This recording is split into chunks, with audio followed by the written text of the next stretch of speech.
नमस्कार, स्वागत है आपका रिपब्लिक भारत के डिजिटल प्लेटफॉर्म पर। मैं हूं आपके साथ अनामिका पांडे और आज हम बात करने वाले हैं पाकिस्तान की एक और अंतर्राष्ट्रीय बेइज्जती की। दरअसल एक तरफ दुनिया में भारत कामयाबी के झंडे गाड़ रहा है तो दूसरी तरफ पूरी दुनिया में पाकिस्तान की फजीहत हो रही है। एक तरफ भारत की तरफ दुनिया उम्मीद भरी नजरों से देख रही है, भारत के प्रधानमंत्री को पूरी दुनिया में सर्वोच्च सम्मान मिल रहा है, तो दूसरी तरफ दुनिया के तमाम देश पाकिस्तान से कन्नी काट रहे हैं। पाकिस्तान की हालत ऐसी हो गई है कि कोई भी देश आज की तारीख में पाकिस्तानियों को अपने देश में एंट्री देने को तैयार नहीं है। फिलहाल हम बात कर रहे हैं यूएई की। दरअसल सऊदी अरब के बाद यूएई ने भी बाकायदा अपने देश में पाकिस्तानियों की एंट्री पर बैन लगा दिया है। ठीक सुना आपने, पाकिस्तानियों की एंट्री पर यूएई में बैन लग गया है और इसी को लेकर पाकिस्तान में इन दिनों हंगामा मचा हुआ है। दरअसल यूएई ने पाकिस्तानियों के करतूत को देखते हुए उन्हें वीजा देने पर बैन लगाया है।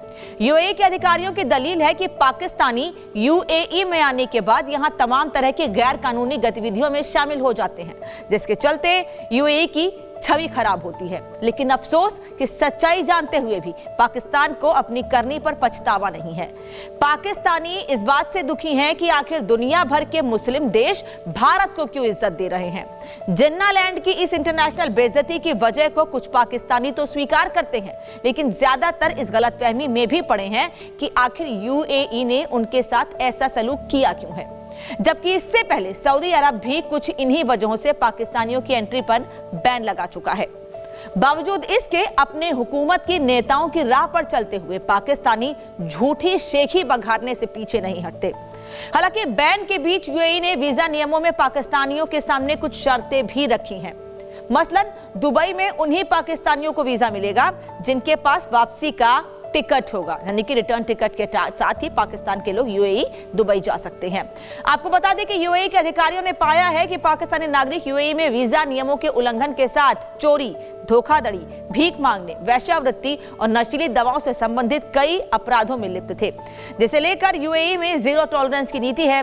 यही वजह है कि पहले यूएई कैबिनेट ने इन मुद्दों पर गंभीर चर्चा की और फिर पाकिस्तानी नागरिकों को वीजा देने पर प्रतिबंध लगा दिया है। बहरहाल पहले ही भारत की तरक्की देखकर जले भुने पाकिस्तानियों की एक बार फिर बेइज्जती का इन पाकिस्तानियों को मुंह देखना पड़ा है और अब देखना यह होगा कि अपने आवाम की करतूतों पर शहबाज कैसे पर्दा डालते हैं और कैसे पाकिस्तान की भिखमंगिस्तान की इमेज से उसे छुटकारा दिलवाते हैं। वैसे एक तरफ तो पाकिस्तान के लोग दूसरे देशों में जाकर भीख मांग रहे हैं, वहीं ये भिखारी अपने देश यानी पाकिस्तान में वापस आकर करोड़ों की दावत भी दे रहे हैं। जी हां, बिल्कुल सही सुना आपने, भिखारी और करोड़ों की दावत। दरअसल भीख धंधे से यानी भीख मांगने के धंधे से भिखारी अपने देश को आबाद बना रहे हैं। पाकिस्तान के गुजरावाला में एक भिखारी सुर्खियों में है क्योंकि इस भिखारी ने 20,000 लोगों को दावत दी है, जिसमें करीब 1 करोड़ रुपए का खर्चा आया है। और ये दावत इस भिखारी ने अपनी दादी की मृत्यु के बाद उनके 40वें पर दी है। इतना ही नहीं, सिर्फ इतना ही नहीं, इस दावत में मेहमानों को आने में परेशानी नहीं हो इसका भी ध्यान रखा गया है और इसीलिए 2000 कारों का इंतजाम भी किया गया था। अब आप इसी से समझ सकते हैं कि अरब के पैसों से कैसे अपने देश को आबाद किया जा रहा है। यानी पाकिस्तान की एंट्री दूसरे देशों में बैन हो गई है क्योंकि पाकिस्तान के लोग जाकर वहां पर भीख मांगते हैं और ये भिखारी खूब सारा पैसा कमाकर पाकिस्तान में आकर करोड़ों की दावत लुटाते हैं। तो ये स्थिति है पाकिस्तान की, पाकिस्तान के लोगों की, जिनको अपने देश में खाने को नहीं है, दूसरे देश से भीख मांग के लाकर अपने देश में पैसा उड़ाते हैं। और लेकिन जब पाकिस्तान के लोग इनसे किस तरह की मदद मांगते हैं या पाकिस्तान ये चाहता है कि ये लोग अगर चलिए भीख मांग के ही सही आकर अपने देश की आर्थिक स्थिति को बेहतर करेंगे, तो ऐसा नहीं होता है, बल्कि ये लोग दावतों में पैसा उड़ा देते हैं और पाकिस्तान के हुक्मरान इनकी जो गरीब लोग हैं उनकी मदद करने के बजाय हुक्मरान अपनी जेबें भरते हैं और ये लोग दूसरे देशों से भीख मांगकर वाहवाही लूटने के लिए करोड़ों की दावत देते हैं।